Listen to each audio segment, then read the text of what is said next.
បាទតោះខែដែរបាត់គឺយើងមានបាត់គឺ Techno បាត់គឺ Spark 2បាទជាទូរស័ព្ទ model ថ្មីរបស់ក្រុមហ៊ុន Techno បាទទៅបានបញ្ចេញលក់ក្នុងប្រទេសកម្ពុជាយើងផងដែរបាទហើយថ្ងៃនេះដែរគឺយើងចូលច្រើនមែនទេបងប្អូនដូចពីថ្ងៃគឺយើងបានចូលនៅ Ruby បាទគឺ A36 ហើយពេលល្ងាចនេះយើងក៏ចូលមក stock ទៀតថ្មីទៀតដែរបាទគឺ Techno Spark 2បាទ Techno Spark 2ដែរបាទគឺមាន3ពឺបាទគឺមានពឺសបាទពឺប្រាក់អាហ្នឹងពឺខ្មៅចំពោះតម្លៃមិញគឺមានបាទគឺ79និង$69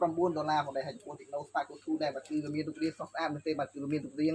មើលទៅមានកាមេរ៉ា2បាទនិងមាន flash មួយចំកណ្ដាលហើយវាមានរូបរាងស្ដើងជ្រុងស្អាតបាទហើយបាទចំពោះបងប្អូនដែលចង់រកទិញបាទគឺ Techno Spark 2ដែរបាទគឺមានទាំងស្តុកស្រាប់បាទទាំង3ពឿផងដែរទាំងពឿសបាទពឿប្រាក់ពឿខ្មៅនឹងមានទាំងពីរតម្លៃផងដែរទាំង